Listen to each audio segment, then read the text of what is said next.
Britain के अंतर्राष्ट्रीय व्यापार मंत्री गिलेन हेडल्स्टन ने 4 जुलाई को कोलकाता के जोरा सांको ठाकुरबाड़ी का किया दौरा। उन्होंने वहां रविंद्रनाथ टैगोर की प्रतिमा पर माल्यार्पण भी किया। यूके सरकार द्वारा जारी किए गए बयान के अनुसार गिलेन हेडल्स्टन ने 2 जुलाई को भारत पहुंचे थे। उनकी भारत और बांग्लादेश यात्रा व्यापार बढ़ाने और ब्रिटिश कंपनियों के लिए व्यापार बढ़ाने के अधिक अवसर खोलने पर केंद्रित थी।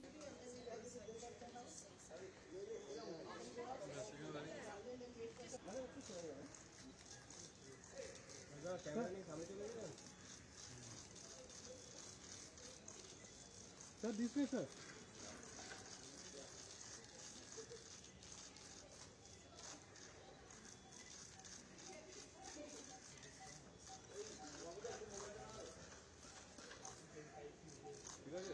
Sir, look this.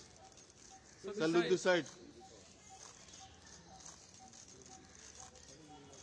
Boss, chalo.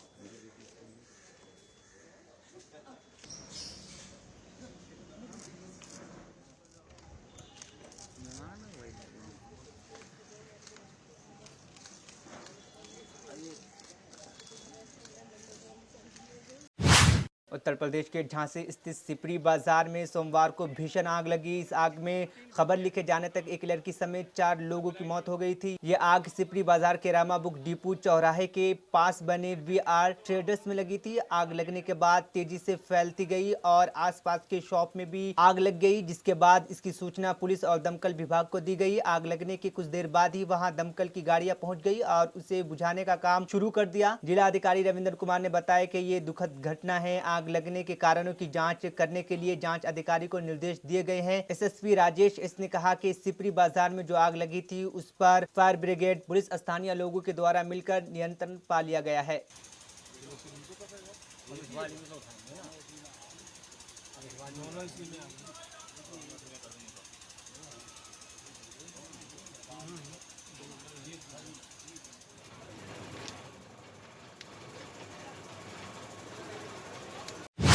बहुचर्चित नौकरी के बदले जमीन घोटाले में केंद्रीय जांच ब्यूरो सीबीआई ने बिहार के उप मुख्यमंत्री तेजस्वी यादव को भी आरोपी बनाया है। जांच एजेंसी ने सोमवार को दूसरा आरोप पत्र दायर करते हुए तेजस्वी का नाम पहली बार आरोप के रूप में शामिल किया है। इस पर बीजेपी नेता शहजाद पुनेवाला ने प्रतिक्रिया दी है। चुकानी पड़ेगी और इसीलिए आज जांच के बाद यदि जांच एजेंसी आपके कई बार कोर्ट जाने के बाद भी आपको कोई राहत नहीं मिलती है और जांच एजेंसी उसमें कानूनी प्रक्रिया को आगे बढ़ाती है, तो इसमें सवाल तो ये होना चाहिए कि किस प्रकार से जो लोग युवाओं की रोज़गार की बात करते हैं, तो रोज़गार को लैंड के नाम पर, लैंड छीनने के नाम पर 1/4 और 1/5 प्राइस पर गरीबों की, ग्रुप सी की, ग्रुप डी की जो जॉब के लिए अप्लाई करते हैं उनकी लैंड को लेकर आपने नौकरियां दी और कैसे उनका शोषण किया, आज उसका भांडाफोड़ हुआ है। ये रिवर्स रॉबिनहुड है। रॉबिनहुड तो अमीरों से चोरी करके गरीबों को देता था। ये रिवर्स रॉबिनहुड में ये प्रथम परिवार भ्रष्टाचार का गरीबों से चोरी करता है, उनकी ज़मीन हड़पता है और अपनी जेबें भरता है और 600 करोड़ का घोटाला करता है। तो इसमें सावन महीने के पहले दिन 4 जुलाई को कानपुर के शिव मंदिर में भक्तों ने पूजा अर्चना की। सावन हिंदू कैलेंडर के 5वां महीना है। ये शुभ महीना भगवान शिव की पूजा के लिए इस वर्ष श्रावण अवधि सामान्य 1 महीने के अवधि के बजाय 2 महीने तक बढ़ जाती है। इससे पहले लगभग 2 महीने लंबे श्रावण अवधि लगभग 19 साल पहले मनाई गई थी। जो भी दर्शनार्थी आए उनको बड़े प्यार से अच्छी तरीके से दर्शन हुए। दूसरा, हमने फूलों का श्रृंगार, मंदिर में भंडारा, बाबा की पोशाक, सब मंदिरों का श्रृंगार बड़ा अच्छा आपको देखने लायक मिलेगा। ये करा है और भी जो भी काफ़ी व्यवस्थाएं हैं वो हम अपनी पूरी कर रहे हैं, जो सावन के लिए ज़रूरी है। सावन के हर सोमवार को बड़ी संख्या में हजारों भक्त आते हैं। इस बार क्या प्रबंध किए गए? बाबा का श्रृंगार भी विशेष रूप से किया जाएगा? विशेष रूप से बाबा का श्रृंगार किया जाएगा। पूरे मंदिर में फूलों का श्रृंगार किया जाएगा और पुलिस की और हमारे कमांडो की सुरक्षा का हमने 25 कमांडो रखे हैं, 50 वॉलंटियर रखे हैं और हमारा पूरा इंतजाम है। कहीं कोई दिक्कत नहीं है। बाकी करने वाले बाबा बैठे हैं, हम कुछ नहीं है करने वाले। कावड़िए जो आएंगे उनके लिए भी अलग से इंतजाम किया? उनके लिए भी अलग से इंतजाम किया है। कावड़ियों वालियों के लिए अलग से इंतजाम है, उनको किसी प्रकार की कोई दिक्कत नहीं होगी। नीचे खतरनाक उफनता नाला और उसके ऊपर लटके लकड़ी के पुल के ऊपर से अपनी जान जोखिम में डालकर स्कूल जाती है मासूम बच्चियां। कई सालों से इसी तरह अपनी जान की परवाह किए बिना इस खतरनाक लकड़ी के पुल को पार कर जाती हैं स्कूल। हमारा स्कूल तेंदुखेड़ा में है, यहाँ से 10 किलोमीटर दूर है और हमको स्कूल जाने के लिए लकड़ी के पुल से ही जाना पड़ता है, क्योंकि हमारे गांव में जो नाला है ना ही रोड है और ना ही पुल है। इसीलिए हमारे गांव वालों ने ये लकड़ी का पुल बनाया है ताकि हमारी बच्चियों को प्रॉब्लम ना हो स्कूल जाने से। क्या चाहती हो बेटा? हम ये चाहते हैं कि हमारे गांव में जल्द से जल्द पुल बन जाए। भैया राम जी पटेल विधायक बन गए, इसके बाद और भी विधायक बन गए, लेकिन अभी तक यहाँ पर कोई निर्माण कार्य नहीं हुआ है। पूरे जनप्रतिनिधि यहाँ से आ जा चुके हैं, सबको हमने अवगत कराया है कि हमारी ये समस्या है, लेकिन अभी तक किसी ने हमारी समस्या का निराकरण नहीं किया है। कलेक्टर मैडम भी आई, उनको भी बोला कि मैडम जी, तो उन्होंने लिया कि इसको प्राथमिकता में लिया जाए, लेकिन अभी तक कोई कार्य नहीं हुआ। पंचायतीओं ने हम लोगों ने 181 पर कंप्लेंट की।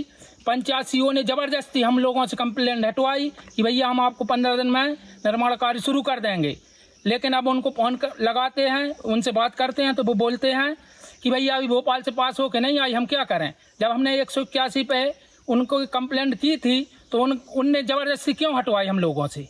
अब उनका फर्ज है, जैसे हमने कंप्लेंट हटाई है उसी तरह वे भी जल्दी से जल्दी इस कार्य को निर्माण करवाएं।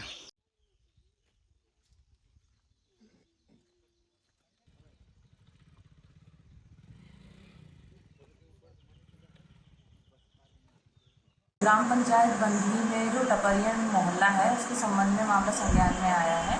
सीओ जनपद से इसमें चर्चा की गई है। उनके द्वारा बताया गया है कि इस संबंध में पुलिया के लिए प्रस्ताव भोपाल गया है और जैसे ही वहाँ से अनुमति मिलती है तो आगे कार्रवाई।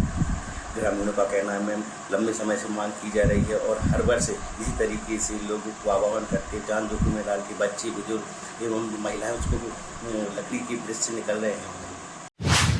बिहार के मुख्य सचिव आमिर सुबहानी ने एक प्रेस कॉन्फ्रेंस की, जहां उन्होंने केंद्रीय शिक्षक परीक्षा के उम्मीदवारों के लिए हाल ही में किए गए नए संशोधनों के बारे में बताया। इस बीच प्रदर्शनकारी उम्मीदवारों ने भर्ती में डोमिसाइल नीति लागू करने की मांग की। इससे पहले मंगलवार को मुख्यमंत्री नीतीश कुमार की अध्यक्षता में हुई कैबिनेट बैठक के बाद राज्य सरकार ने घोषणा की कि सभी राज्यों के योग्य उम्मीदवार राज्य के सरकारी स्कूलों में उद्भाव, जन्म स्थान, निवास, ध्यान देंगे, जन्म स्थान, निवास या इनमें से किसी के आधार पर न तो कोई नागरिक अपात्र होगा और न उससे विभेद किया जाएगा।